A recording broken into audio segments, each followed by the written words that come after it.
Jésus dit, heureux ceux qui ont faim et soif de la justice, car ils seront rassasiés.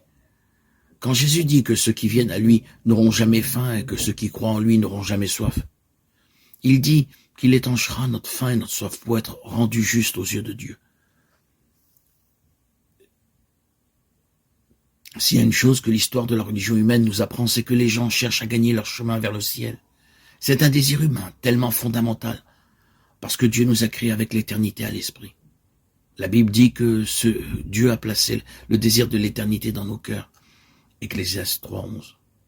La Bible nous dit aussi que nous ne pouvons rien faire pour gagner notre chemin vers le ciel parce que nous avons tous péché. Romains 3:23.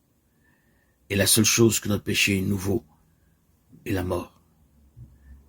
Romains 6:23. Car le salaire du péché c'est la mort, mais le don gratuit de Dieu c'est la vie éternelle en Jésus-Christ notre Seigneur. Personne n'est juste en soi-même.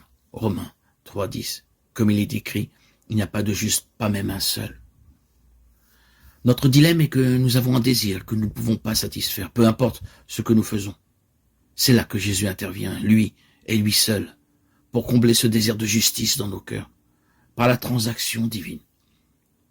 Celui qui n'a point connu le péché, il l'a fait devenir péché pour nous, afin qu'en lui nous devenions justice de Dieu.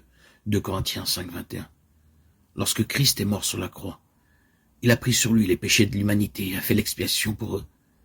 Lorsque nous plaçons notre foi en lui, nos péchés sont imputés à Jésus et sa justice nous est imputée. Jésus satisfait notre faim et notre soif de justice. Il est notre pain de vie.